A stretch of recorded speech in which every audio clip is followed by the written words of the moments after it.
জুবিন গাৰ্গৰ সেই মৃত্যুৰ ৰহস্য উদ্ঘাটন হ'বনে আমি সঁচাকৈ গম পামগৈনে জুবিন গাৰ্গ কেনেকৈ মৃত্যুমুখত পৰিছিল সঁচাকৈ হত্যা হৈছিল নে স্বাভাৱিকভাৱে তেওঁ দুৰ্ঘটনাত পতিত হৈ সেই সাগৰৰ বুকুত মৃত্যুক সাৱটি লৈছিল এই প্ৰশ্নটোৰ উত্তৰ অসমৰ মানুহে এদিন নহয় এদিন সঁচাকৈ জানিব বিচাৰিছিল কিন্তু আজি 4 মাহ অতিক্ৰম হোৱাৰ সময়ত আমি সেই পৰিৱেশটোৰ উমান কেনেধৰণে পাইছোঁ ৰহস্যৰ মাজতেই থাকি যাব নেকি কিছুমান পৃথিৱী বিখ্যাত বৰেণ্য ব্যক্তি যেনেকৈ মৃত্যুৰ ৰহস্যৰ আৱৰ্তত থাকি গ'ল অসমৰো কেইবাগৰাকীও তেনেকুৱা সুসন্তানৰ মৃত্যুৰ ৰহস্য যেনেকৈ ফাদিল নহ'ল ৰহস্যৰ আৱৰ্তত থাকিয়ে গ'ল তেনেকৈ আমি দেখা অসমৰ আটাইতকৈ যিগৰাকী জনপ্ৰিয় গায়ক শিল্পী জুবিন গাৰ্গৰ সেই মৃত্যুৰ ৰহস্যৰ আৱৰ্ততে থাকি যাব নেকি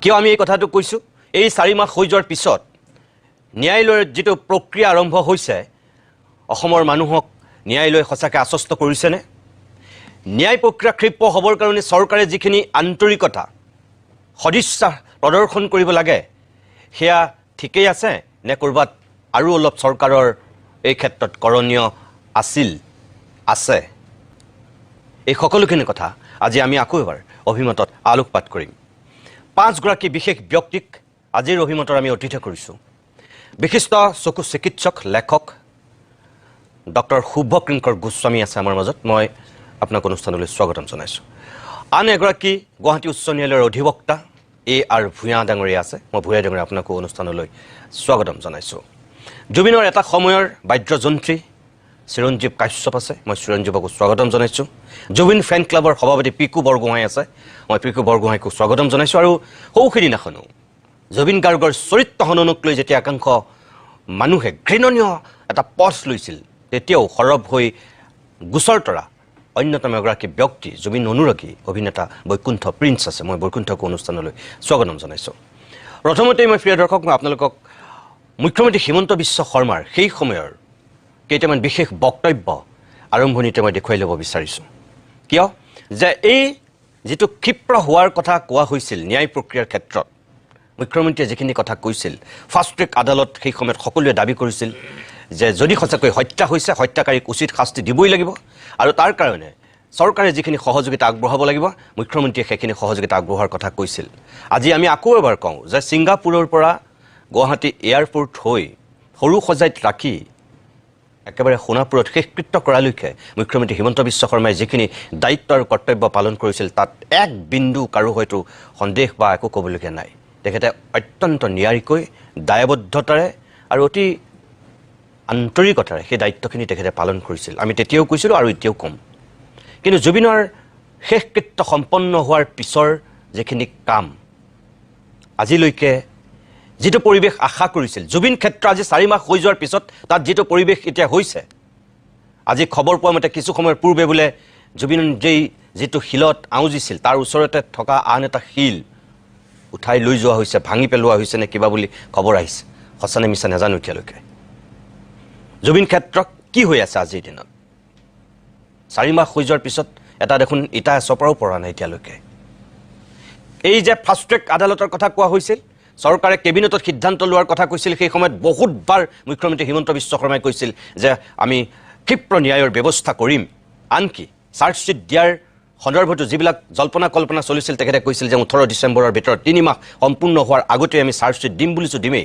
সঁচাকৈ দিছিল 12 ডিচেম্বৰত চাৰ্জশ্বীট দিছিল আৰু তাৰপিছত 16 তাৰিখে তেতিয়াৰ CJM আদালতত প্ৰথমবাৰৰ কাৰণে ভিডিঅ' কনফাৰেন্সৰ যোগেদি এই অভিযুক্তসকলৰ শুনানি লোৱা হৈছিল সেই 16 তাৰিখে যি আৰম্ভ হৈছিল তাৰপিছত যেতিয়া ছেছন কোৰ্টলৈ গোচৰটো গৈছিল এতিয়ালৈকে ছেছন কোৰ্টত আমি যদি চাওঁ তেনেহ'লে দেখিম যে 4টা শুনানি সম্পন্ন হৈছে এতিয়ালৈকে আৰু এই 4টা শুনানিৰ ভিতৰত আমি কি কি দেখিছোঁ 22 ডিচেম্বৰত 3 জানুৱাৰীত 17 জানুৱাৰী আৰু 22 জানুৱাৰী এই 4টা দিনত আমি কি কি দেখিলোঁ একেবাৰে শেষৰ দিনটোলৈকে হঠাৎ অভিযুক্তই জামিন বিচাৰি যেতিয়া ন্যায়ালয়ৰ ওচৰত কাষ চাপিছিল ইয়াত যেতিয়া অধিবক্তা সমাজে তেওঁলোকৰ সহযোগ নকৰোঁ বুলি কৈছিল বাহিৰৰ পৰা অধিবক্তা আনি হ'লেও তেওঁলোক ন্যায়ৰ যুঁজত অৱতীৰ্ণ হ'বৰ কাৰণে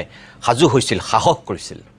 প্ৰথম অৱস্থাত অমৃতপ্ৰভা আৰু তাৰপিছত ইজনৰ পিছত সিজনকৈ সকলো অভিযুক্তই অধিবক্তা খাৰা কৰি দিলে।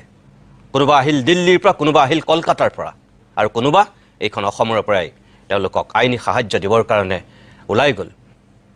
প্ৰথম অৱস্থাত সেয়া কল্পনাৰো অগোচৰ আছিল। আৰু তাৰপিছত একেবাৰে এই শেষৰ শুনানিৰ দিনাখন আমি কি দেখিবলৈ পালোঁ?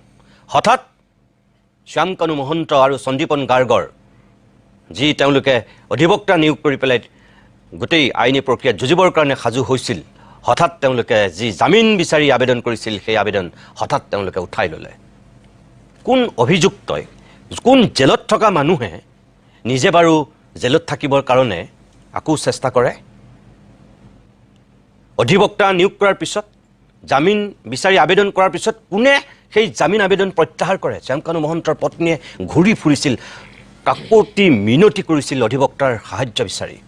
অসমৰ অধিবক্তাই সহায় নকৰোঁ বুলি কোৱাৰ কাৰণে বাহিৰৰ অধিবক্তা আনি হ'লেও আইনী যুঁজ দিবলৈ সাজু হৈছিল। তাৰপিছত হঠাৎ কিন্তু মানুহ হতচকিত হৈছিল যে শ্যামকানুৱে জামিন উইথড্ৰ কৰিছে, জামিনৰ আবেদন উইথড্ৰ কৰিছে, জামিন বিচৰা নাই। কিয়? ইয়াৰ কাৰণ কি? নেপথ্যৰ কাৰণ কি? এই সকলোবিলাক কথা অধিবক্তাৰ পৰা মই জনাৰ চেষ্টা কৰিম। প্ৰথমতে মই মুখ্যমন্ত্ৰী হিমন্ত বিশ্ব শৰ্মাৰ সেই আৰম্ভণিৰ সময়ত যিবিলাক বক্তব্য, তাৰে মাত্ৰ এটা বিশেষ বক্তব্য আৰম্ভণিতে দেখুৱাওঁ, চাওকচোন আপোনালোকে কি কৈছিল তেখেতে। অসমবাসীক এইটোৱে আহ্বান জনাম যে ভাৰতৰ ন্যায়পালিকাৰ ওপৰত আমি বিশ্বাস ৰাখিব লাগে। চৰকাৰে ভুল কৰিলেও ন্যায়পালিকাই ভুল নকৰে। যদি ময়ো ভুল কৰোঁ, ন্যায়পালিকাই ভুল নকৰে। হাইকোৰ্টেও তদন্ত আৰম্ভ কৰিছে আৰু পুলিচৰো তদন্তৰ প্ৰতিবেদন খুব সোনকালে ন্যায়পালিকাই পাই যাব। আৰু আমি গণতান্ত্ৰিক দেশৰ ৰাইজ হিচাপে ভাৰতৰ ন্যায়পালিকাৰ ওপৰত বিশ্বাস ৰাখিব লাগে। অসম চৰকাৰে অলৰেডি সিদ্ধান্ত লৈছে যে এই গোচৰটো ফাষ্ট ট্ৰেক কোৰ্টত হ'ব, তাৰমানে প্ৰতিদিনেই শুনানি হ'ব। ফাষ্ট ট্ৰেক কোৰ্টৰ উদ্দেশ্য কি যে আজি এটা দিন দিলে একমাহ পিছত দিন আহিলে এইটো নহয়, প্ৰতিদিনেই শুনানি হ'ব। গতিকে ন্যায় আমি সোনকালে পাই যাম। সেইকাৰণে মোৰ এটাই অনুৰোধ যে মুখ্য ন্যায়াধীশ ডাঙৰীয়াই ফাষ্ট ট্ৰেক কোৰ্ট এখন গঠন কৰক, আমি অনুৰোধ জনাম। ইতিমধ্যে কেবিনেটত সিদ্ধান্ত হৈছে, আমি নিৰ্দিষ্ট সময়সীমাৰ ভিতৰত চাৰ্জশ্বীট দিম।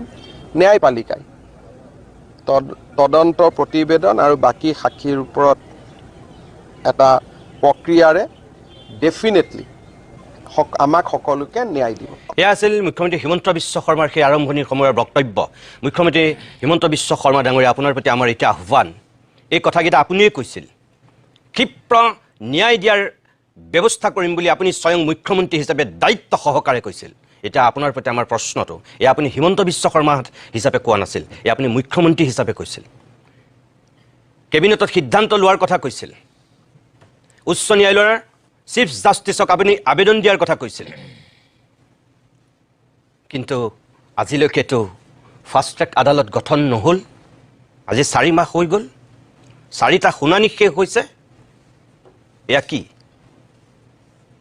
মই ইয়াৰ ভূঞা ডাঙৰীয়া, মই আপোনাক সুধিছোঁ এতিয়া, মই যিমান দূৰ খবৰ পাইছোঁ, খবৰ লৈছিলোঁ, এই যে লোক অধিবক্তা যি 5গৰাকী নিয়োগ কৰিলে, এয়াও কিন্তু সংবাদ মাধ্যম, পৰিয়ালৰ বা জুবিন অনুৰাগী সকলোৰে হেঁচাত বহুত পলমকৈ সেয়া নিয়োগ কৰা হৈছিল। এতিয়া মোক কওকচোন যে ফাষ্ট ট্ৰেক গঠনৰ যিটো প্ৰক্ৰিয়া, এইটো কি? মই শুনামতে যে এইটো কোৰ্টে নিজেও কৰিব পাৰে আৰু আনফালেদি চৰকাৰে কোৰ্টক আবেদন দিয়ে। তাৰমানে চৰকাৰে আবেদন, মুখ্যমন্ত্ৰীটো কৈছে কেবিনেটত সিদ্ধান্ত লোৱাৰ কথা আৰু মুখ্য ন্যায়াধীশক আবেদন কৰিম বুলি কৈছিল। এই 4 মাহ কিয় লাগিছে আবেদনখন দিবলৈ? নে দিলে আপোনালোকেহে গম নাপায়, আমি অসমৰ মানুহেহে গম নাপাওঁ চৰকাৰৰ সেই গোপন আবেদনখনৰ কথা? কোনটো সঁচা? চাওক, ইয়াতে আপুনি দুটা কুৱেশ্যন ৰেইজ কৰিছে যে ৱেডাৰ কোৰ্টে নিজাববীয়াকৈ ফাষ্ট ট্ৰেক কোৰ্ট গঠন কৰিব পাৰে নে নোৱাৰে। এইটো কোৰ্টৰ আপোনাৰ চাওক, অনাৰেবল যিটো আপোনাৰ হাইকোৰ্টৰ জুৰিছডিকশ্যনত এনেকুৱা গোচৰ এটা চলে, তাৰে প্ৰাইমাৰী যিটো কণ্টেনশ্যন আহে আপোনাৰ ভাৰতৰ সংবিধানৰ 2টা অনুচ্ছেদ স্পেচিফিকেলি দিয়া আছে, অনুচ্ছেদ 233 আৰু 234, য'ত কোৱা আছে যে আপোনাৰ মানে দি গভৰ্ণৰে ইন কনচাল্টেশ্যন উইথ দি আপোনাৰ হাইকোৰ্ট তেওঁলোকে ফাষ্ট ট্ৰেক কোৰ্ট মানে ডে টু ডে হিয়াৰিং বুলি নহয় আৰু মানে ফাষ্ট ট্ৰেক যাতে গোচৰটো খুব ক্ষীপ্ৰভাৱে চলাব পাৰি এটা স্পেচিয়েল কোৰ্ট এটা আপোনাৰ ডেজিগনেট কৰি দিয়ে। কিন্তু মুখ্যমন্ত্ৰী ডে টু ডে কথা নিজে কৈছে। হয়, নিজে কৈছে। মই আহি আছোঁ তাতে আপোনাৰ প্ৰচেছটো কেনেকুৱা আপোনাৰ যেতিয়া আপুনি জানিব যে ৰাজ্য চৰকাৰৰ এটা জুডিচিয়েল মানে আইন বিভাগ এটা আছে এই আইন বিভাগে আপোনাৰ অনাৰেবল গুৱাহাটী হাইকোৰ্টত আপোনাৰ এটা মানে ৰিকুৱেষ্ট কৰিব লাগিব যে আমাক এটা ফাষ্ট ট্ৰেক কোৰ্ট কনষ্টিটিউট কৰিবৰ কাৰণে মানে হাইকোৰ্টৰ চিফ জাষ্টিছৰ লগত ইন কনচাল্টেশ্যন কাৰণ কি হয় গোটেই ফাষ্ট ট্ৰেক কোৰ্টৰ যিসকল ন্যায়াধীশ থাকে এইটো আপোনাৰ ছেছন জাজ যিজন থাকে সত্ৰ ন্যায়াধীশৰ ইকুইভেলেণ্ট হ'ব লাগে মানে এডিশ্যনেল ছেছন জাজলৈকে পাৰে আপোনাৰ এডিশ্যনেল ছেছন জাজ অৰ ছেছন জাজ গতিকে সেইটো কাৰণে এওঁলোকৰ গোটেই কণ্ট্ৰলিংটো আপোনাৰ অনাৰেবল গুৱাহাটী হাইকোৰ্টৰ ৰেজিষ্ট্ৰাৰ জেনেৰেলে কৰে কাৰ ক'ত নিযুক্তি হ'ব গতিকে এইটো কাৰণে আপোনাৰ কি হয় in consultation with the honourable chief justice আপোনাৰ গভৰ্ণমেণ্টে যেতিয়া ৰিকুৱেষ্টটো পঠাব ৰিকুৱেষ্টটো গভৰ্ণমেণ্টৰ পৰা আহিব লাগিব যে আমি ফাষ্ট ট্ৰেক কোৰ্ট এটা এই গোচৰটো চলাই নিবৰ কাৰণে আমাক ফাষ্ট ট্ৰেক কোৰ্ট এটা কনষ্টিটিউট কৰি দিব লাগে থ্ৰু ৰেজিষ্ট্ৰিৰ থ্ৰু দি আপোনাৰ সেইটো অনাৰেবল চিফ জাষ্টিছৰ তালৈকে যাব অনাৰেবল চিফ জাষ্টিছে আপোনাৰ ইন কনচাল্টেশ্যন কৰিব তেওঁৰ এডমিনিষ্ট্ৰেটিভ ডিপাৰ্টমেণ্টৰ যিটো পাৱাৰ এইটো কনচাল্ট কৰি পেলাই তেওঁ লিষ্ট এটা আপোনাৰ মানে ধৰক কাক দিব পাৰে ফাষ্ট ট্ৰেক কোৰ্ট সেইটো বিবেচনা কৰি through registrar general of the Guwahati high court আকৌ ঘূৰাই পঠাই দিব ডিপাৰ্টমেণ্টক চৰকাৰে ইন একৰ্ডেঞ্চ উইথ দি ল by way of a gazette notification issued by the governor of Assam. আচ্ছা তেতিয়া এটা ফাষ্ট ট্ৰেক কোৰ্ট আপোনাৰ কনষ্টিটিউট কৰি দিব যেতিয়া গেজেট নটিফিকেশনটো ওলাই যাব তেতিয়াহে আমি গম পাম বা জানিব পাৰিম যে ফাষ্ট ট্ৰেক কোৰ্ট এটা কনষ্টিটিউট হৈছে কিন্তু ন্যায়পালিকা আৰু কাৰ্যপালিকাৰ এটো এটা যৌথ জয়েন্ট ভেঞ্চাৰ একদম লাগিবই আপোনাৰ গতিকে চাওক ফাৰ্ষ্ট যেটো ইনিশিয়েটিভ প্ৰপোজালটো কৰ পৰা আহিব লাগিব এটো চৰকাৰৰ পৰা আহিব লাগিব গতিকে আজিলৈকে আমি যিমান দূৰ জানো কাৰণ ময়ো আপোনাৰ যেহেতু গুৱাহাটী উচ্চ ন্যায়ালয়ত আপোনাৰ প্ৰেক্টিচিং এডভোকেট তাতে গতিকে এতিয়া কথাটো হ'ল যে আমিও ঘনকঘনাককে এতিয়ালৈকে শুনা নাই যে তাতে কিবা ৰিকমেন্ডেশন বা ৰিকুৱেষ্ট আপোনাৰ গভৰ্ণমেণ্টৰ পৰা আহিছে নে নাই হয়তো আহিবও পাৰে কিন্তু কথাটো হ'ল যদি আহে মই আপোনাৰ শিওৰ যে মানে অনাৰেবল গুৱাহাটী হাইকোৰ্টে ইমান দেৰি নকৰে মই আপোনাক সন্মান কৰি কওঁ আপুনি ইয়াত আজি আহিছে আপোনাক বাদ দি মই গুৱাহাটী উচ্চ ন্যায়ালয়ৰ জ্যেষ্ঠ অধিবক্তাৰ পৰা আৰম্ভ কৰি 10 জন অধিবক্তাৰ লগত আজি কথা পাতিহে মই এই অনুষ্ঠানটো কৰিছো তেওঁলোকে নাজানে দুই নম্বৰ এই যে লোক অধিবক্তা যি 5 জন জিয়াউল কামাৰৰ নেতৃত্বত ব্ৰজেন্দ্ৰ মোহন চৌধুৰী আৰু কিশোৰ দত্ত বিকাশ জামাৰ আৰু প্ৰাঞ্জল দত্ত এই 5 জনক লৈ যি গঠন কৰিলে তেওঁলোকও নাজানে নাই মই কথা হেতু কাৰণে আমি কনফাৰ্ম এণ্ড শিওৰ আপোনাৰ পৰা মই যেহেতু শিওৰ হৈছো কাৰণ চাওক এটো কি হয় এডমিনিষ্ট্ৰেটিভ আৰু জুডিচিয়েল ডিপাৰ্টমেণ্টৰ ইন্টাৰনেল এছেছমেণ্টখিনি আমি গম পাবও নোৱাৰো কিন্তু যেহেতু আমি গম পোৱা নাই বা গোটেই ৰাইজে যেনেকে গম পোৱা নাই আমিও তেনেকে গম পোৱা নাই গতিকে উই আৰ শিওৰ যে এতিয়ালৈকে গভৰ্ণমেণ্টৰ পৰা সেই ৰিকুৱেষ্টটো অহা নাই তাৰমানে এটোৰ পৰা এটো বুজিব পাৰি যে গভৰ্ণমেণ্টৰ ফাষ্ট ট্ৰেক কোৰ্ট কনষ্টিটিউট কৰাৰ যেটো সদিচ্ছা বা যেটো স্পৃহা আপোনাৰ আমাৰ অনাৰেবল চিফ মিনিষ্টাৰৰ ষ্টেটমেণ্টৰ পৰা যেতিয়া আমি গম পাইছিলো কিন্তু সেই স্পিৰিটটো যেনিবা কমি আহিছে যেনিবা সেই ফাষ্ট ট্ৰেক কোৰ্ট কনষ্টিটিউট কৰাৰ যেটো মানে ইচ্ছা যেটো মানে প্ৰকাশ কৰিছিল সেই বস্তুটো যেনিবা এতিয়া হোৱাগে নাই গতিকে হেতু কাৰণে এতিয়াও আপোনাৰ সময় আছে দেৰি হৈ যোৱা নাই গতিকে এতিয়াও ৰিকুৱেষ্টটো আহি প্লাই আপোনাৰ এই যেহেতু আইনত প্ৰভিজন আছে ফাষ্ট ট্ৰেক কোৰ্ট এটা কনষ্টিটিউট কৰোতে বেছি দেৰি নালাগে আপোনাৰ গতিকে কৰি প্লাই গুছৰটো যাতে খুব খৰতকীয়াকে ডে টু ডে হিয়াৰিংও কৰিব পাৰে আপোনাৰ যেটো আমাৰ আইনত প্ৰভিজন আছে আন্ডাৰ আপোনাৰ বিএনএছএছ যেটো প্ৰভিজন তাতে আপোনাৰ ধুনিয়াকে দিয়া আছে যে ডে টু ডে আজি সাক্ষীবাদী হৈ গলে কালি যে সঁচাকৈ যদি এটো হত্যাকাণ্ড তেনেহলে একদম এটো ক্ষিপ্ৰভাৱে তদন্ত কৰি দুখীয়া শাস্তি পোৱাৰ ব্যৱস্থা কৰিব লাগিব কিন্তু এটা দিন যায় মানে কি মই যেটো কথা কৈছো অসমীয়া মানুহৰ আবেগ ধানখেৰৰ জুই দৰে ভমককে জ্বলে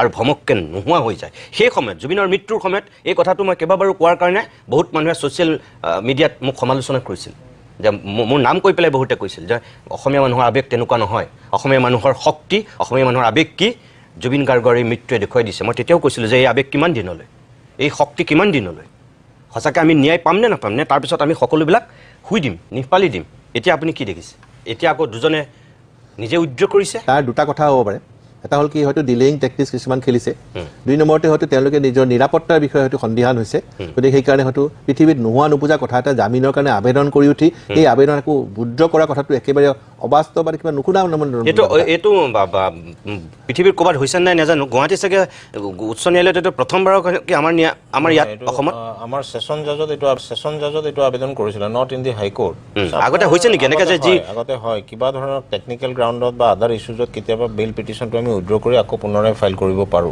এই প্ৰভিজনটো আছে তাত এতিয়াতো পুনৰাই ফাইল কৰা নাই না পুনৰাই ফাইল তেওঁলোকে এতিয়া নকৰে কাৰণ আপুনি চাওক নিতুমণি দে আৰ ভেৰি ছেফ তেওঁলোকে এতিয়া ষ্টেট গেষ্ট হিচাপে তেওঁলোকক ৰাখি থৈছে কাৰণ আপুনি চাওক পাব্লিকৰ যিটো এংগাৰ আজি বেইল লৈ পেলাই ওলাই আহি ক'ত থাকিব ঘৰতেইতো থাকিব লাগিব গতিকে সেই ছেফটি আৰু ছিকিউৰিটিটো তেওঁলোকে নিজে এটা এছেছমেণ্ট কৰি লৈছে মোৰ এটা অনুমান দেই আমি যিটো মানে ক্ৰিমিনেলছ এক্টিভিটিজৰ লগত যিহেতু আমি জড়িত গতিকে আমি দেখিছোঁ যে মানে এইটো বস্তু তেওঁলোকে তাতে ছেফটিটো তাতে ফিল কৰিছে আপোনাৰ সেইটো কাৰণেই প্ৰাইমাৰীলি আৰু যদি ভিতৰৰ কিবা এজেণ্ডা আছে যদি কিবা এটা শক্তিয়ে তেওঁলোকক কৈছে নেকি যে এতিয়া বেল পিটিশ্যনটো ল'ব নালাগে সেই শক্তিটোতো বিচাৰি ওলোৱাটো ইমান সহজ নহ'ব আজিৰ তাৰিখত হয় ঠিক আছে মুখ্যমন্ত্ৰী হিমন্ত বিশ্ব শৰ্মাই নিজেই কৈছিল চাৰ্জশ্বীট দিয়াৰ পিছত ক্ষিপ্ৰ ন্যায়ৰ দাবীত ময়ো ৰাজপথত নামিম ময়ো জুবিন আমিও জুবিন বুলি যেতিয়া বিজেপি ৰাজপথত নামিছিল সেই সময়ত সৰ্বত্ৰে সমালোচনা হোৱাৰ পিছত মুখ্যমন্ত্ৰী হিমন্ত বিশ্ব শৰ্মাই নিজেই কৈছিল যে মই নিজেও নামিম ৰাজপথত ন্যায়ৰ দাবীত বিজেপি ন্যায়ৰ দাবীত নামিছিল ন্যায়ালয়ক হেঁচা দিবৰ কাৰণে বিজেপিৰ কৰ্মীসকল নামা বুলি কৈছিল স্বয়ং মুখ্যমন্ত্ৰীগৰাকীয়েও কি কৈছিল সেই সময়ত বহুতবাৰ কৈছিল এটা মাত্ৰ বক্তব্য শুনকচোন আপোনালোকে ময়ো নামি আছোঁ চাৰ্জশ্বীট দিয়াৰ পিছদিনা যিদিনাখন চাৰ্জশ্বীট দিম তাৰ পিছদিনা ন্যায়ৰ কাৰণে ময়ো নামিম ৰাস্তাত কাৰণ ন্যায়টোতো ন্যায়ালয়ে দিব মইতো মুখ্যমন্ত্ৰীয়ে মইতো চিফ জাষ্টিচ নহয় গতিকে যিদিনাখনে আমি SIT ৰিপৰ্ট দি দিম পিছদিনাখনৰ পৰা ৰাস্তাত ময়ো নামিম কাৰণ ময়োতো জাষ্টিচ ফৰ জুবিনতে আছোঁ ন্যায়ালয়ৰ ওপৰত আস্থা ৰাখিব লাগে আৰু ন্যায়ালয়েও সোনকালে জাজমেণ্ট দিব লাগে এইটোৱে কথা সেয়া আছিল মুখ্যমন্ত্ৰী হিমন্ত বিশ্ব শৰ্মাৰ বক্তব্য মুখ্যমন্ত্ৰী ডাঙৰীয়া এয়া আপুনি নিজে কৈ থৈছিল আপুনি এদিনো ৰাজপথত নমা নাই নামিব নালাগেও ন্যায়ালয়ে ন্যায় দিব কিন্তু যিখিনি ব্যৱস্থা ন্যায়ালয়ে ক্ষিপ্ৰ ন্যায় দিয়াৰ ক্ষেত্ৰত চৰকাৰে যিখিনি এই যে ফাষ্ট ট্ৰেক আদালত গঠন কৰাৰ কথা আপুনি কৈছিল এতিয়ালৈকে কেবিনেটত সিদ্ধান্ত ল'ম বুলি কৈছিল আবেদন জনাম বুলি কৈছিল আজি 4 মাহ 10 দিন হোৱাৰ পিছতো কি ৰহস্যজনক কাৰণত মুখ্য ন্যায়াধীশৰ ওচৰত সেই আবেদন কৰা নহ'ল কেবিনেটৰ সেই সিদ্ধান্ত কিয় কাৰ্যকৰী কৰা নহ'ল ৰাজপথত আপুনি নামিব নালাগে ন্যায়ালয়ে ন্যায় দিব কিন্তু সেই ক্ষিপ্ৰ ন্যায়ৰ কাৰণে যিখিনি ন্যায়পালিকা আৰু কাৰ্যপালিকাৰ মাজত যিটো সংযোগ যিটো দায়িত্বৰ কৰ্তব্য সেইখিনিও দেখোন আজিলৈকে প্ৰকৃতাৰ্থত কৰা নহ'ল কিয় নহ'ল মই চিৰঞ্জীৱৰ কাষলৈ আহিছোঁ চিৰঞ্জীৱ তুমি জুবিনৰ লগত এটা সময়ত নিজে ঢোল বজাইছা বিভিন্ন মঞ্চত তুমি জুবিনৰ সংগী হিচাপে আছা জুবিনৰ মৃত্যুত তুমিও শোকত বিহ্বল হোৱা এজন যুৱক জুবিন অনুৰাগী বিভিন্ন সময়ত তুমি বিভিন্ন কথা কৈ আহিছা তুমি কি আশা দেখিছা কি হ'বলৈ গৈ আছে বুলি ভাবা এতিয়া সৰু মুখ ডাঙৰ কথা বুলি ক'ব নতুবা মোক NSA লগাই দিব এক্সামে শক্তিয়ে আৰু মোৰ দৃষ্টিত বৰ্তমান ন্যায়ৰ আশা একেবাৰে কৰা নাই আৰু মনটোৱে কয় দাদাই ন্যায় নাপায় অপ্ৰিয় হ'লেও সত্যৰ টেঙা কিন্তু সাধাৰণ থলগিৰি ৰাইজৰ মনৰ কথা কিন্তু এইখিনি কিয় নাপাব আচলতে সকলোকে আমি গুণী জ্ঞানী ব্যক্তি বুলি কওঁ এখন কিতাপ পঢ়ি পেলাই তেওঁলোকে এখন আসন পাইছে আৰু আমি আচলতে সেই ৰজা আসনখন আমি দিছোঁ কিন্তু যেতিয়া সেই মানুহজনে এই ভিডিঅ'টো যেতিয়া চালোঁ যেতিয়া নিজে কৈছিলে যে মই ৰাজপথত নামিম বা যেতিয়া নিজে কৈছিলে যে হত্যা হৈছে আৰু সৰ্বকালৰ সৰ্বশ্ৰেষ্ঠ মুখ্যমন্ত্ৰী বুলি আমি মামা বুলি সম্বোধন কৰোঁ কিন্তু বহুত শ্ৰদ্ধা কৰোঁ একালত ময়ো ভোট দিছোঁ বিশ্বাস এটা আছিল তেখেতে কোৱা মতে কাম হ'ব কিন্তু আজি 3বাৰ 2বাৰকৈ নৰেন্দ্ৰ মোদী ডাঙৰীয়া আহিলে শ্ৰদ্ধা কৰোঁ এবাৰো জুবিনদাৰ নাম মুখত নুফুটিল সমাধি ক্ষেত্ৰলৈকে নগ'ল নিৰ্বাচনৰ প্ৰচাৰ কিন্তু খুব ধুনীয়াকৈ চলাই আছে কিন্তু কোনো দল বা বিৰোধী বা শাসনত থকা বুলি কোৱা নাই তেওঁলোকৰ নিজৰ কাম তেওঁলোকে কৰি আছে তেওঁলোকে কৰক আপত্তি নাই কিন্তু বৰ্তমান এই অসম বোলা ৰাজ্যখনৰ আটাইতকৈ গুৰুত্বপূৰ্ণ বিষয় হৈছে জুবিন গাৰ্গৰ জাষ্টিছ জুবিন গাৰ্গৰ ন্যায় তেলৰ বটল দালিৰ টোপোলা বা চেনীৰ টোপোলাই অসমৰ ভৱিষ্যত নিৰ্ধাৰণ নকৰে কিন্তু আমাৰ আৱেগ আমাৰ অনুভূতি আমাৰ অস্তিত্ব আৰু আমাৰ এই মাতষাৰ এতিয়াও কিন্তু একুৰা জুই লৈ পেলাই সেই মাতষাৰ শুনিবলৈ আচলতে শুনিব যদিও নাই কায়িকভাৱে যদিও মানুহজন নাই সেই ন্যায় শব্দটোৰ কাৰণে সেই আই মাতৃজনৰ পৰা সেই পেন দুখনৰ ল'ৰাজনলৈকে কেঁচুৱাজনলৈকে বিচাৰি আছে আমি ন্যায় পাম বিশ্বাস আছে আইন প্ৰক্ৰিয়া তথা চৰকাৰখনক কিন্তু চৰকাৰখনৰ বৰ্তমানৰ স্থিতিত ইলেকশ্যন কেন্দ্ৰিক হৈ আছে কথাবোৰ ক'লে বেয়া নাপাব আপোনালোকে কিন্তু ময়ো ভোট দিম দাদাক ন্যায় দিয়ক সৰ্বকালৰ সৰ্বশ্ৰেষ্ঠ আপোনালোক হয় কিন্তু ন্যায় দিয়াৰ পিছত 15-20 বছৰলৈকে আপোনালোকক এই আসনখনৰ পৰা কোনো গুচাব নোৱাৰে কিন্তু অসমখনত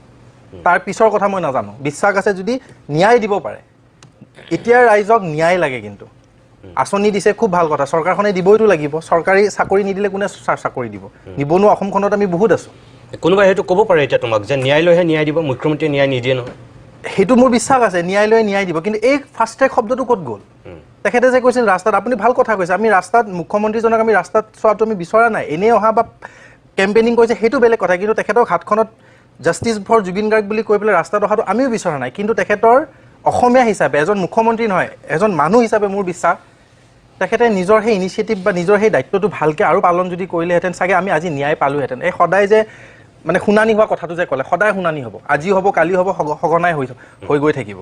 কিন্তু সঘনাই দূৰৰে কথা, 4টা শুনানি গ'ল, কিন্তু বাৰে বাৰে যে আমি সদায় নতুন নতুন টপিকতহে দেখোন অসমখনত আমি বাতৰিবোৰ পাওঁ। নিউজত শুনানিত জুবিন গাৰ্গৰ ন্যায়তকৈ জুবিনক বদনাম কেনেকৈ হ'ল একজেক্টলি এটা কাৰবাৰ চলিছে, আৰু সেইটো কাৰণে বেছি বেয়া লাগি আৰু নিতুদা মোৰ বিশ্বাস আৰু মই অনুভৱ কৰোঁ দেই, এজন অসমীয়া হিচাপে অনুভৱ কৰোঁ, ইমান দিনে জুবিনদাৰ লগত থকা বুলি নহয়, এজন খিলঞ্জীয়া যুৱক হিচাপে এই যে আত্মহনন বা এই যে দাদাৰ বিষয়ে, দাদাৰ চৰিত্ৰটোৰ বিষয়ে যে কৈ আছিলে, আজি বৌয়ে দিব লগা হ'ল, FIR দিব লগা হ'ল, বা আমি কিছুমানে FIR দিছোঁ, কিয় হ'ল ইমান দেৰি? এইবোৰো কিন্তু মোৰ প্ৰশ্ন আছে। আমি বিচাৰি আছোঁ ন্যায়, কিন্তু একচাম শ্ৰেণীৰ একচাম শক্তিয়ে টিভিত বজাই আছে ৰৈ ৰৈ বিনালে এখন দেখোন বন্ধ হৈ গ'ল। একচামে কৈ আছে জুবিন গাৰ্গে ইমানখিনি মদ খাইছিলে, জুবিন গাৰ্গে অমুকৰ লগত অমুক কোঠাটোত আছিলে, তেখেতে অমুকৰ লগত ইটো সম্পৰ্ক আছিলে, আমাক লাগে ন্যায়। কিন্তু একচাম শক্তি বুলি এইকাৰণে কৈ আছোঁ, তেওঁলোক অসমীয়া হয়, কিন্তু অসমীয়াৰ নামত কলংক আৰু এনেকুৱা অন্ধভক্ত, 2টা ঠিকা, ছাপ্লাইৰ নামত 2টামান পইচা, এখন পতাকা নতুবা এটা চিহ্নৰ পিছত অন্ধভক্ত হৈ পেলাই নিজৰ বিবেক, নিজৰ আদৰ্শ, নিজৰ অস্তিত্ব, নিজৰ মাতষাৰ হেৰুৱাই পেলাই আমিনো কিমান দিন জীয়াম?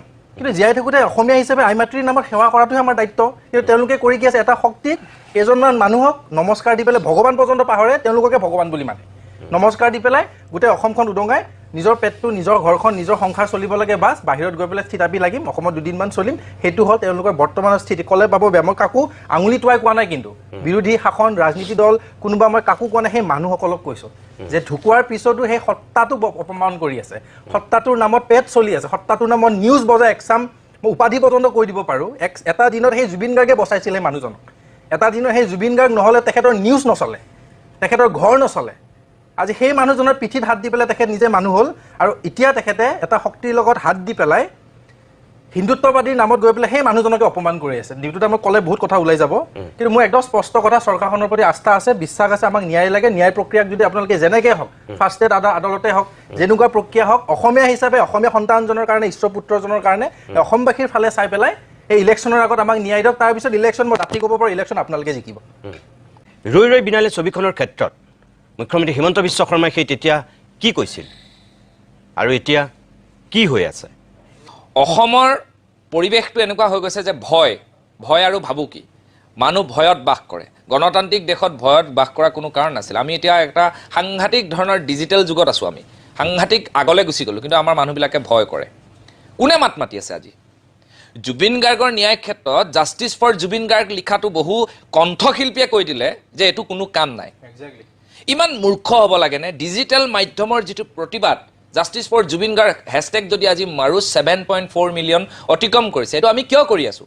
আমি ছিংগাপুৰৰ প্ৰধানমন্ত্ৰীৰ একাউণ্ট এৰি দিয়া নাই, আমি সিমান পৰ্যায়লৈকে আমি এইখন যুঁজ চলাইছোঁ। ছিংগাপুৰৰ পৰা মুখ্যমন্ত্ৰীলৈ বাৰ্তা আহি গ'ল, বাধ্য হৈ গ'ল মুখ্যমন্ত্ৰীয়ে যে ছিংগাপুৰৰ প্ৰধানমন্ত্ৰীৰ তাত জাষ্টিছ ফৰ জুবিন গাৰ্গ লিখিব নালাগে। তেনেস্থলত অসমৰ এগৰাকী সিদিনালৈকে জুবিন গাৰ্গ বুলি কান্ধত ধৰি ফটো মাৰি ছ'চিয়েল মিডিয়াত ফটো শ্বেয়াৰ কৰা কণ্ঠশিল্পীয়ে ক'লে জাষ্টিছ ফৰ জুবিন গাৰ্গ কি আছে? তাৰমানে তেওঁক চৰকাৰী প্ৰগ্ৰেম লাগে, তেওঁ নিজৰ প্ৰতিভাৰ ওপৰত কোনো ধৰণৰ তেওঁ নিজৰ যিখিনি প্ৰতিভা আছে সেই প্ৰতিভাখিনি তেওঁ ৰাইজৰ মাজত দাম নাই চাগে, সেইকাৰণে চৰকাৰী প্ৰগ্ৰেমত 2-এটা গান গাই চলিব। শিল্পী সমাজে ভয় কৰাৰ কাহিনীটো মই ক'ৰবাত বুজি নাপাওঁ। কি কাৰণে ভয় কৰিব লাগে? মুক্ত মনে কথা ক'ব লাগে। শিল্পী জুবিন গাৰ্গে কৈ থৈ গৈছে, নহয় তেওঁ হয়তো এইটো কাৰণে কৈছে যে জাষ্টিছ ফৰ জুবিন লিখিনো কি লাভ হৈছে, জুবিনে সেইটো নহয়, তেওঁ বৰ্ণনা কৰি কৈছে জাষ্টিছ ফৰ জুবিন গাৰ্গটো মানে প্ৰেচাৰটোতো দি থাকিব লাগিব। আমি কিবা এটা ঘটনা হৈছে, আপুনি চাওক কিমান ঘটনা হৈ গৈছে এখন অসমত। আজি বন্দনা হত্যাকাণ্ডৰ সময়ত একেবাৰে উত্তাল হৈ গৈছিলে গোটেই অসম। অভিনীলৰ ক্ষেত্ৰতো একেই মানুহক আভুৱা বঢ়ালে সৰ্বানন্দ সোণোৱাল যেতিয়া মুখ্যমন্ত্ৰী আছিলে যে ফাৰ্ষ্ট ট্ৰেক আদালত হ'ব।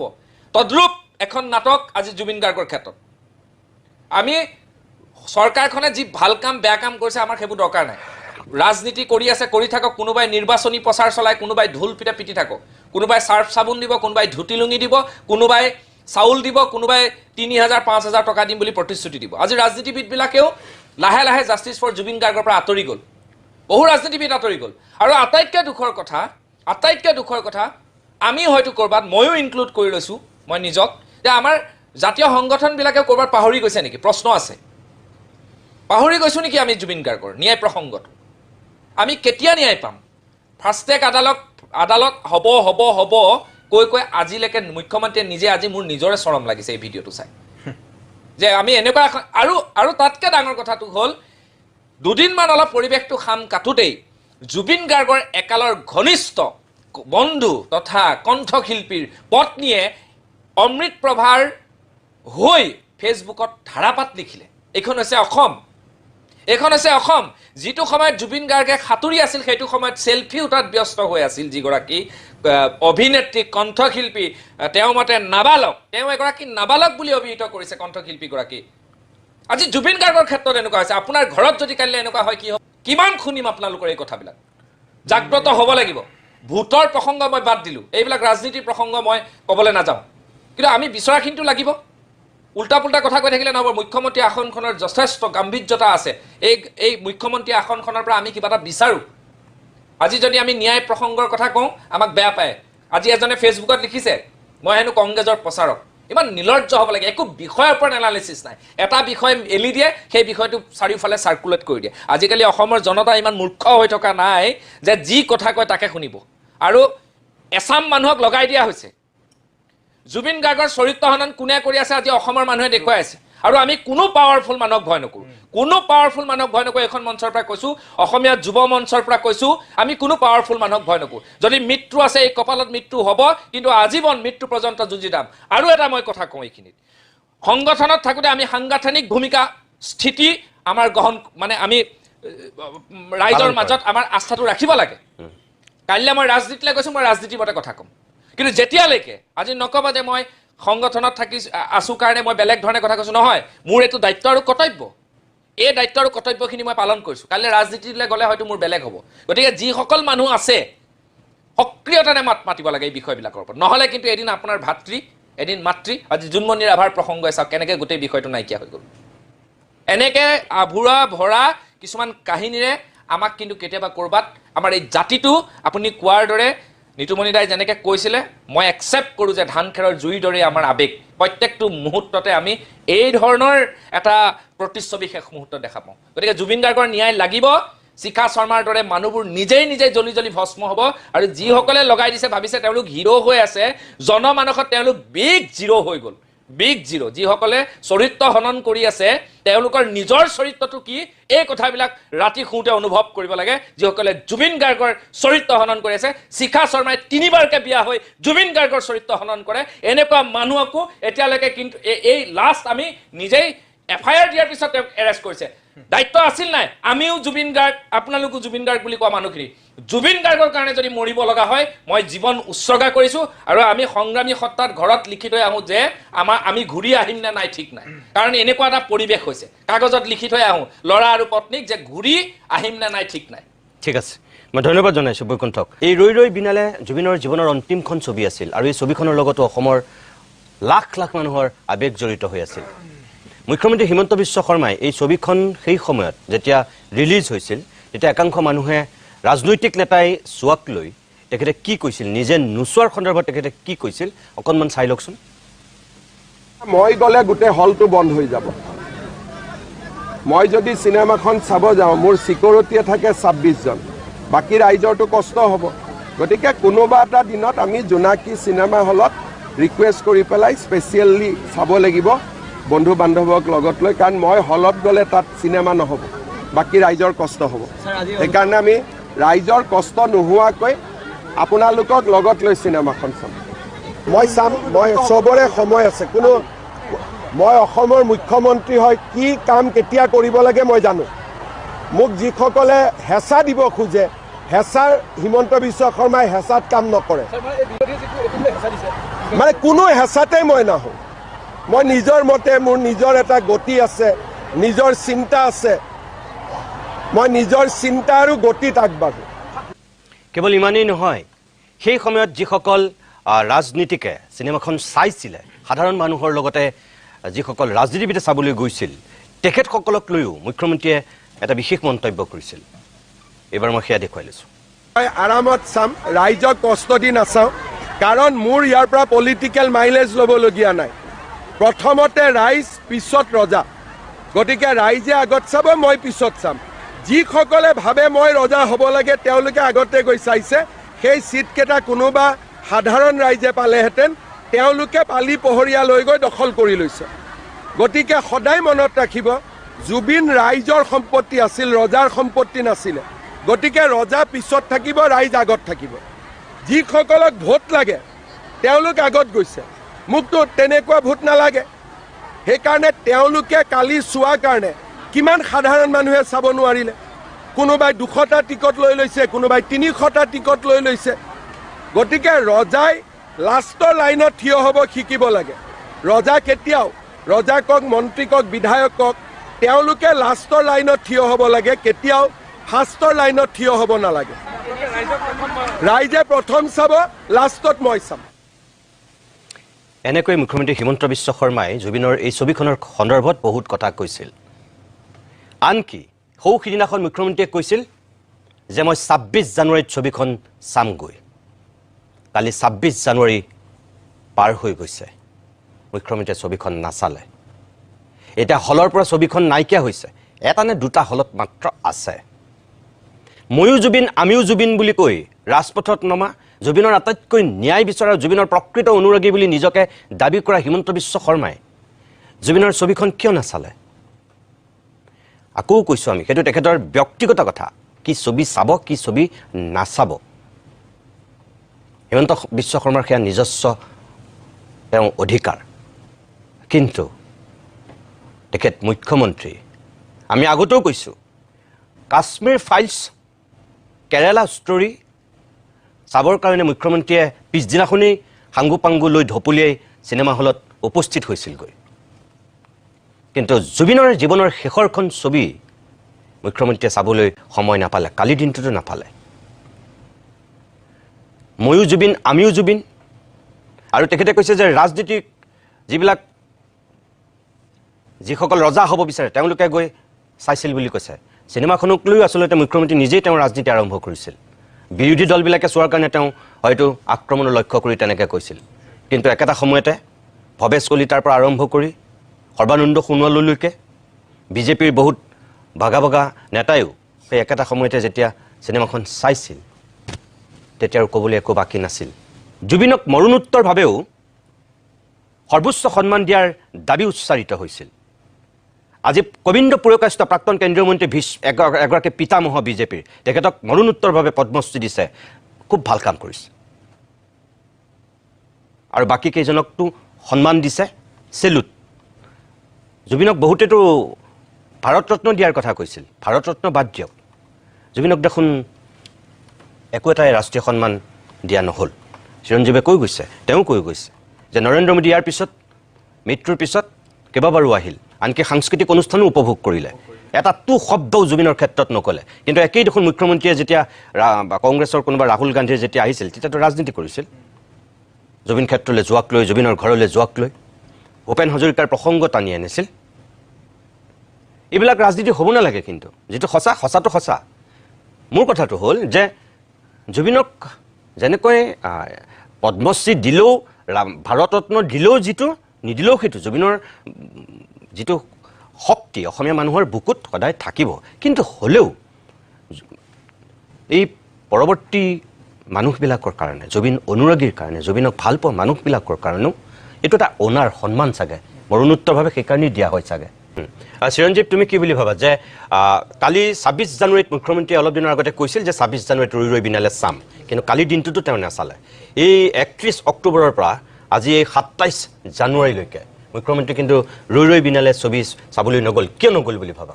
আচলতে মই নিতুটা 2 মিনিট এটা লৈছোঁ দেই। মই নিজকে যদি মই মুখ্যমন্ত্ৰী বুলি ভাবোঁ, মই কি কৰিলোহেঁতেন, মই সেইটো জাষ্ট কৈ লৈছোঁ। আচলতে মই যদি মুখ্যমন্ত্ৰী হ'লোহেঁতেন, মই প্ৰথম ৰাইজে কি বিচাৰিছে, মোৰ প্ৰথম প্ৰশ্নবোধক সেইখিনি হ'লহেঁতেন যে ৰাইজে বিচাৰিছে মই চিনেমাখন চাব লাগে, ৰাইজে বিচাৰিছে মই অতি শীঘ্ৰে ন্যায় দিব লাগে, ৰাইজে বিচাৰিছে ফাৰ্ষ্ট ট্ৰেক আদালত হওক, যেনেকুৱা প্ৰক্ৰিয়াতে নহওক জুবিন দাক ন্যায় দি পেলাই অসমবাসীৰ আগত এই মনবোৰক আচলতে শান্ত কৰাব লাগে। সেইটো আচলতে ৰাইজে বিচাৰি আছোঁ। কিন্তু ইমান গুণী, ইমান তেখেতে PhD ডিগ্ৰী নহয় জানো, ইমান জানি বুজি আচলতে এইবোৰ ভুল বুলি কওঁ মই। একেবাৰে সাধাৰণ কথা তেখেতে গৈ চিনেমাখন চোৱাটো তেখেতৰ কাৰণে একো ডাঙৰ কথা নহয় কাৰণ উদাহৰণস্বৰূপে কাশ্মীৰ ফাইল বা কেৰেলা ষ্টৰী আমাক দেখুৱাই দিছে তেখেতে মই এইটো কোৱা নাই যে আপুনি সেইখন চোৱাৰ কাৰণে আপোনাক মই দায় ধৰিছোঁ নাই দায় ধৰা মানিলোঁ সেইখন হিন্দুত্ববাদী চিনেমা হ'ব পাৰে কিন্তু ক'ৰবাত নহয় ক'ৰবাত জনসাধাৰণৰ মনত এটা প্ৰশ্ন আজি উদয় হৈছে কাৰণ এইখন ৰৈ ৰৈ বিনালেত এটা কথা এটা ধুনীয়া ডাইলগ আছে যে মই সদায় ৰাইজৰ লগত ৰজাৰ লগত নহয় কেনেবাকৈ সেইবোৰ কথা শিল্পী সদায় আৰ্টিষ্ট সদায় ৰাইজৰ লগত কেতিয়াও ৰজাৰ লগত নহয় সেইবোৰ কথা কেতিয়াবা তেখেতৰ মনত আচলতে অশান্তি দিয়ে নেকি মোৰ ভাৱ হয় আৰু এটা খুব ধুনীয়া কথা আছে যেতিয়া MLA-জনক এজন কলা আৰ্টিষ্টে যেতিয়া ছাৰ বুলি মাতে তেতিয়া জুবিনদাৰ ডাইলগ এটা আছিলে যে যাৰ পৰা একো শিকিবলগীয়া নাথাকে তাক ছাৰ বুলি মাতিব নালাগে অথচ তেখেতৰ এটা চৰিত্ৰটো আছিল MLA কাল্পনিক কথা সেইবোৰ চিনেমাহে এইখন হয়নে নহয় কওকচোন কিন্তু এটা বস্তু দুখ লাগিছে তেখেত এটা খুব ধুনীয়া কথা কৈছিলে যে মই আগতে গম পাইছিলোঁ যে জুবিনক সাগৰত যাব দিব নালাগে কিয় সাগৰত গৈছিল প্ৰশ্ন আহিছিল গৰিমা বৌৰ ফালে কিয় শ্ৰীলংকাত গৰিমাই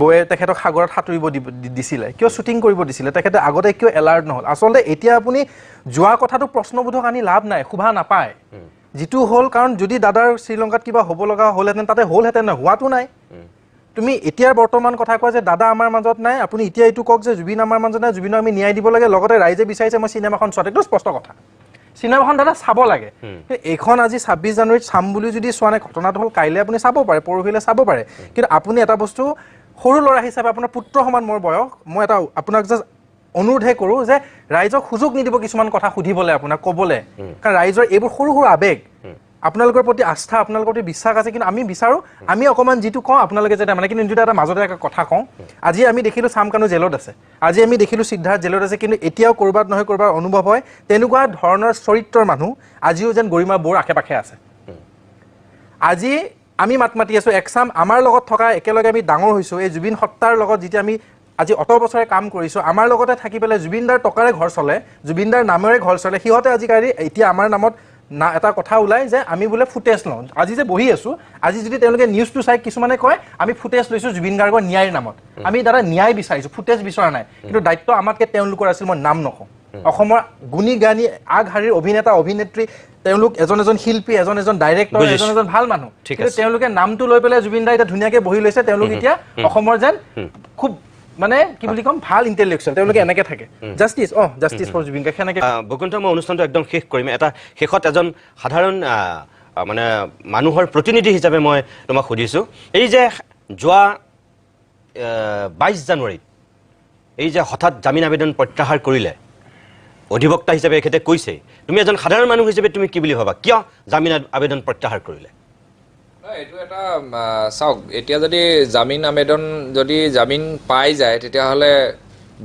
নিৰ্বাচনী বৈতৰণি পাৰ হোৱাটো অকণমান তেওঁলোকৰ কাৰণে কষ্টকৰ হ'ব আৰু হয়তো এনেকুৱা হ'ব পাৰে যে তেওঁলোকে ভয়ো খাইছে বাহিৰত আহিবলৈ আৰু ভয় খোৱাৰনো কি কাৰণ আছে ভয় কালে খাবনো আমি কেইজনমান মানুহে আছোঁ বাকীবিলাকেচোন খুঁটত খুঁট মিলাই দিলে ভয় খোৱাৰ কোনো যুক্তি নাই গতিকে তেওঁলোকে বস্তুটো ডিলে কৰিব বিচাৰিছে যাতে পিছলৈ গৈ পেলাই মানুহ যেনেকৈ খাম কাটি গৈছে প্ৰথম যি ধৰণে 3 দিন 3 ৰাতি গোটেই অসমত জুবিন গাৰ্গৰ গানেৰে মুখৰিত হৈ আছিল তাৰপৰা লাহে লাহে কমিল হেলিকপ্টাৰখন আহি এৰোপ্লেনখন আহি পোৱাৰ পাছত তাৰপিছত শেষ কৃত্য সম্পন্ন হোৱাৰ পিছত লাহে লাহে সকলোখিনি খাম কাটিলে এইফালে শ্যামকানু ঘৰত ৰঙাতলা চিল কৰিলে বুলি দি দিলে তাৰ পিছদিনাই আকৌ শ্যামকানুৰ পত্নীয়ে গৈ তাতে ভাত ৰান্ধি খালে এনেকুৱা ধৰণৰ নাটকবিলাক এইবিলাকক যদি নাটক বুলি কওঁতে মোক কোনোবাই গুলিয়াই মাৰক মই কথা হ'ল এইটো সাংঘাতিক নাটক আৰু এইফালে সিদ্ধাৰ্থ এই বহিৰাগত বণিকটো এই বণিক গোষ্ঠী এটা আমাক অসমীয়া জাতিটোক শোষিত কৰি থৈছে এই বণিক গোষ্ঠীয়ে আমাক শেষ কৰি পেলাইছে আৰু এই যিটো বণিক গোষ্ঠী তেওঁ কি কৰিছে পানীৰ ফেক্টৰী খুলিছে